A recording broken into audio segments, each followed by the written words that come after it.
दोस्तों, welcome to उड़ान of success और मैं हूं राजेश। आज हम स्टैटिक्स का फोर्थ पार्ट डिस्कस करेंगे। इसमें आज हम पढ़ेंगे बहुलक क्या होता है, जिसमें हम देखेंगे कि अगर आपको वर्ग अंतराल पर आधारित यानी क्लास इंटरवल पर आधारित अगर क्वेश्चंस दिए जाते हैं तो उनका बहुलक यानी मोड कैसे ज्ञात किया जा सकता है, कैसे सॉल्व कर सकते हैं। इस टाइप के क्वेश्चंस को बहुत ही आसान वे में बताऊँगा, तो बने रहिए वीडियो के अंत तक। लेकिन वीडियो शुरू करने से पहले अगर आपने अभी तक हमारे चैनल को सब्सक्राइब नहीं किया है तो please subscribe the channel and press the bell icon. यह देखते हैं इसके कुछ इम्पोर्टेंट फैक्ट्स। पहले इसके फैक्ट के बारे में देखें तो बहुलक क्या होता है। देखो, बहुलक मोड होता क्या है। इसका मतलब होता है कि दिए गए आंकड़ों का बहुलक वह मान होता है जिसकी बारंबारता सर्वाधिक होती है, यानी कि जिस भी आंकड़े की यानी जो चर दिया गया, कोई भी मान दे दिया गया है, मान लो कोई भी सीरीज दी गई है और उसमें 5 मान लो, ये सर्वाधिक बार रिपीट हो रहा है, यानी जिसकी पुनरावृत्ति सर्वाधिक होती है, जो भी डेटा अधिक बार आएगा, सर्वाधिक बार आएगा, वही डेटा जो है उस बहुलक का उसका बहुलक हो जाएगा, उस क्वेश्चन का बहुलक हो जाएगा। तो ये होता है बहुलक। ठीक है, अब ये डाटा जो होता है ये 2 प्रकार का होता है। अब 2 कौन कौन से होते हैं। एक अवर्गीकृत आंकड़े यानी अनग्रुप्ड डेटा।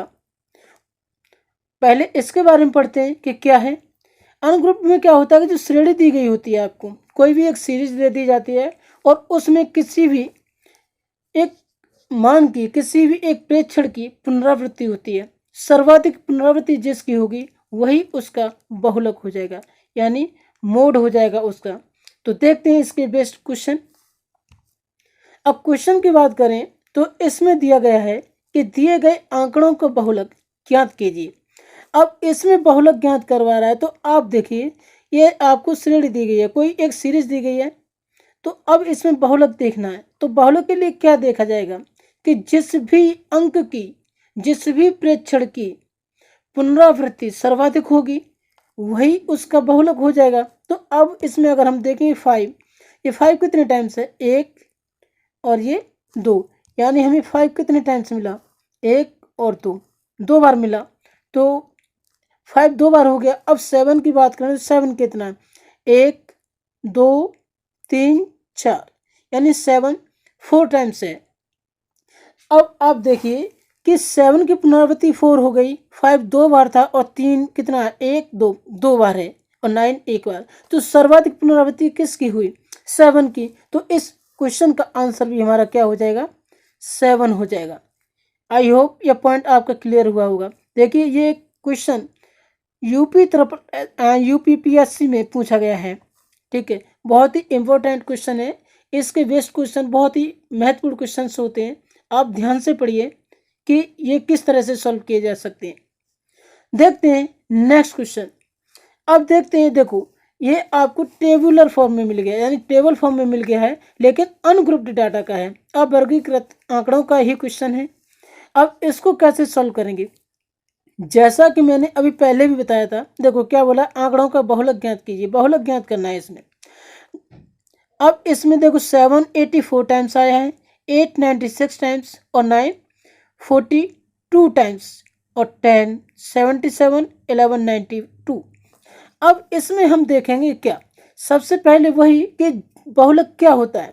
जैसा कि हमने पिछले क्वेश्चंस में पढ़ा है कि जिस प्रेक्षण की पुनरावृत्ति सर्वाधिक हो, ठीक है, जिस प्रेक्षण की पुनरावृत्ति सर्वाधिक हो यानी सबसे अधिक बार आए वही उसका क्या हो जाएगा, बहुलक हो जाएगा। अब इसमें हम बात करें तो देखो ये एफ क्या होती है, बारंबारता होती है। ठीक है, यानी इसको फ्रीक्वेंसी बोलते हैं इंग्लिश में और हिंदी में बारंबारता। तो बारंबारता 7 84 टाइम्स आया, यानी बारंबारता कितनी है, 84 हो गई। 8 की 96 है और इनकी 9 की 42 77 92, यानी सर्वाधिक कौन आया।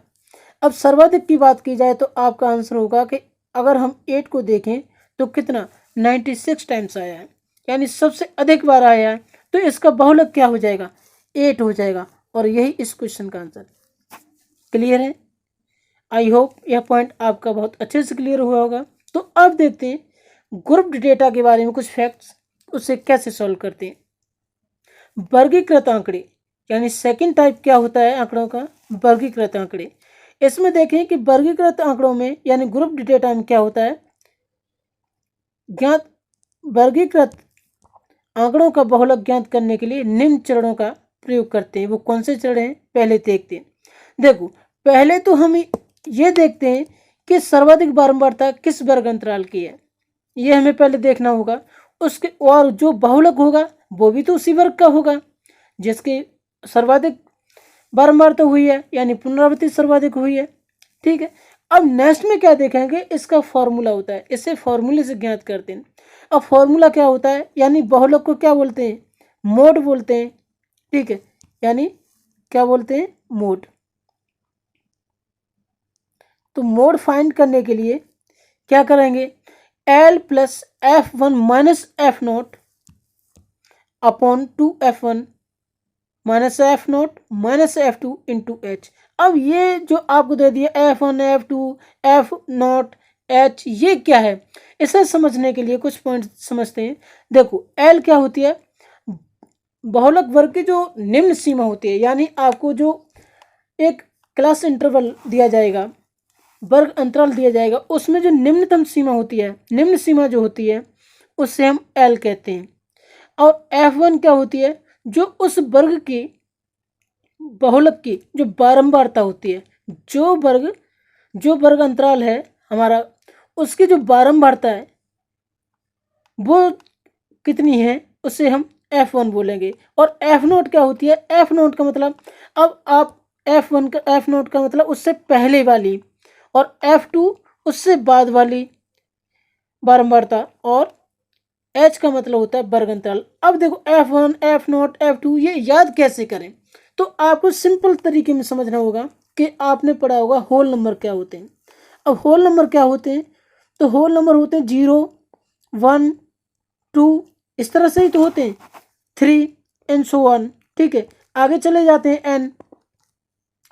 ठीक है, तो अब देखो यहाँ पे आपको दिख रहा होगा कि 1 क्या है, जिसके बारे की हम बात कर रहे हैं, यानी F1 हो जाएगा। ये जिस वर्ग की हम बात कर रहे हैं, जिस वर्ग अंतराल की बात कर रहे हैं, जिसका हमारा बारंबारता होगी, ठीक है, जिसकी फ्रीक्वेंसी सर्वाधिक होगी, उसको 1 बोल दिया। तो अब 0 क्या है, उससे एक पहले वाला, ये F0 हो गया। 0 F0 को क्या F0 बोलते हैं, तो उससे पहले का वर्ग अंतराल है, उसकी बारंबारता हो गई है। ठीक है, F0। और F2 क्या होगा, उससे एक आगे का, ये आगे का हो गया, तो ये F2 क्या हो गया, एक आगे का, यानी F2 क्या होगा, एक आगे का जो वर्ग अंतराल है उसकी बारंबारता है। ठीक है, यहाँ तक क्लियर है। और H क्या हो जाएगा, वर्ग अंतराल की लंबाई। वो लंबाई क्या होती है हम समझते हैं क्वेश्चन के माध्यम से। देखो, अब आपको दिया गया है कि निम्न वर्ग बंटन का बहुलक ज्ञात कीजिए। अब इसका बहुलक ज्ञात करना है आपको। ये प्रेक्षण दिए गए हैं, आपको प्रेक्षण का वर्ग अंतराल दिया गया है। ठीक है, x, और f क्या होती है, फ्रीक्वेंसी, यानी बारंबारता दी गई है। अब आपको ज्ञात करना है कि इसका बहुलक क्या होगा। आप कैसे करोगे, तो देखो यहाँ पर पहले हमें क्या देखना होगा, क्वेश्चन के अकॉर्डिंग हमें कुछ चीज़ें चाहिए, क्या कि L क्या होगी। अब L क्या होगी, L हमने देखा था, L क्या था, लेकिन L फाइंड करने से पहले हमें कुछ चीज़ें समझनी होगी। अब L क्या होगी, कैसे समझेंगे, कि देखो हमें देखना होगा कि इसमें जो फ्रीक्वेंसी है यानी बारंबारता है, इस सर्वाधिक बारंबारता किस वर्ग की है, किस वर्ग अंतराल की है। तो आपका आंसर होगा, देखो यहाँ 19 है, यहाँ 25 है, 36, यहाँ 36 है, 72, 51, 43 और 28 है। तो सर्वाधिक कौन सा है, 72। तो आपका आंसर हो जाए 72। तो यानी हमारा ये हो गया सर्वाधिक बारंबारता। अब यहाँ पर हम L क्या निकालते थे कि L क्या हो जाएगी, इस वर्ग की निम्नतम सीमा। अब निम्नतम सीमा कितनी है, देखो इसकी निम्नतम कितनी है 21, और मैक्सिमम यानी अधिकतम कितनी है 28। तो L की वैल्यू क्या हो जाएगी 21। ठीक है, ये हो गया। अब निकालेंगे F1।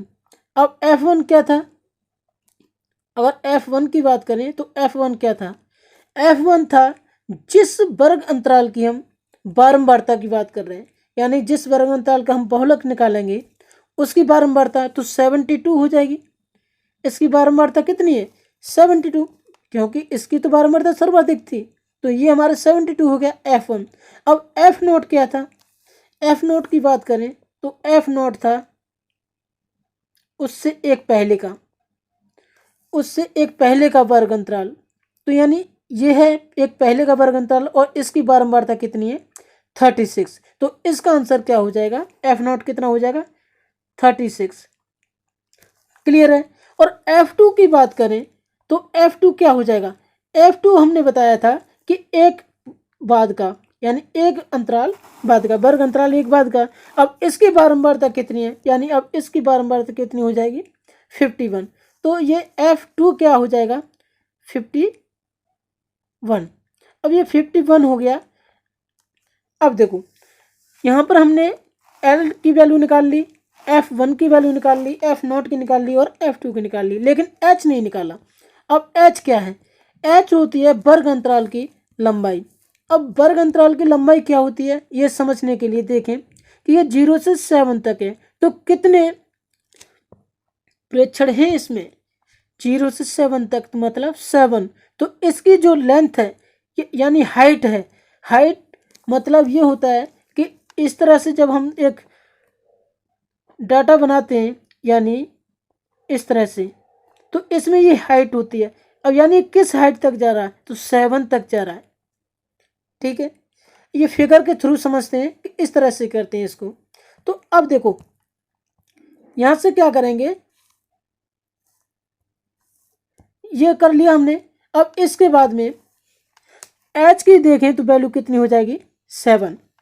एच की वैल्यू 7 हो गई, क्योंकि हमने क्या देखा कि इस वर्ग अंतराल की लंबाई कितनी है और सभी की बराबर होती है इनकी।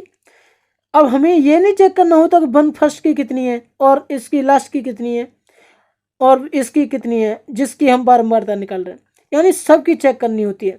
सबकी चेक करना तो मतलब सबका बराबर ही होगा, हाइट सबकी इक्वल होती है। जैसे इसका 0 से 7 है, इसका 7 से 14 और 14 से 21 और 21 से 28, सिमिलरली आगे भी है। अब इनका अगर सबका डिफरेंस निकालें तो इक्वल आएगा, और इक्वल कितना आएगा? वो 7 आएगा। ठीक है, अब ये 7 आएगा तो ये एच कितना हो गया? 7। अब हमने एक फॉर्मूला पढ़ा था अभी पीछे कि मोड इक्वल टू क्या होता है? मोड क्या होता है? बहुलक। ठीक है, बहुलक क्या होता है? एल प्लस एफ, यहां से एक सेकेंड, ये एफ। ठीक है, अब देखो हमने क्या पढ़ा था, यहां से पढ़ा था F1 minus F naught upon 2F1 minus F note minus F2, ये पढ़ा था हमने।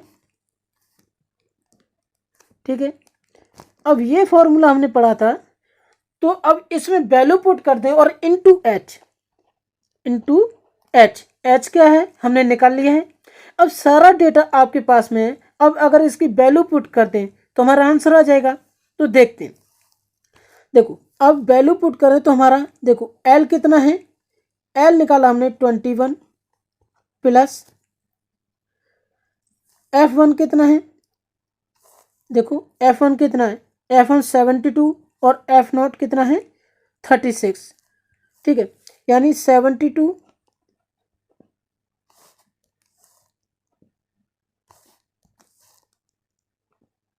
Minus 36 upon 2F1। 2F1 का मतलब 72 माइनस F नोट की वैल्यू कितनी है? 36 माइनस F2, और F2 की वैल्यू कितनी है? देखो F2 की वैल्यू है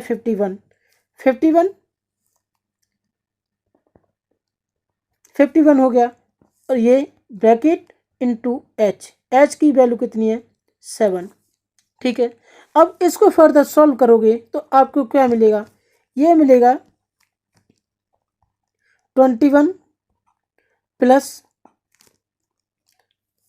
36, यानी 72 में से माइनस करोगे 36 को तो 36 बचेगा अपॉन 144 माइनस। अब देखो ये दोनों वैल्यू माइनस की हैं तो इन दोनों को ऐड कर देंगे, वैल्यू माइनस का ही साइन माइनस का रहेगा लेकिन दोनों आपस में ऐड हो जाएंगी। तो इनको ऐड करेंगे तो हमें कितना मिलेगा, ये कितना हो जाएगा, ये 7 हो जाएगा और ये 3 8 87, ठीक है 87 हो गया इंटू एच कितना है 7। अब फर्दर सॉल्व करोगे इसको तो ये क्या मिलेगा 21 प्लस 36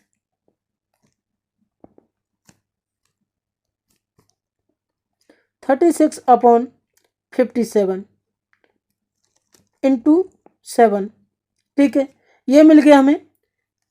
अब इक्वल टू अगर फिर से इसको सॉल्व करें तो हमें क्या मिलेगा, ये मिल जाएगा 21 प्लस 7 का मल्टीप्लाई करोगे 36 में तो ये मिलेगा आपको 252 अपॉन 57, ठीक है।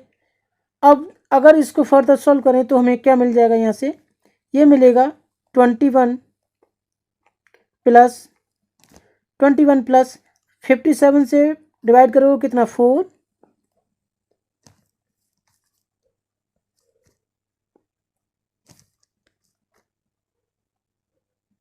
ये 4 हो गया पॉइंट,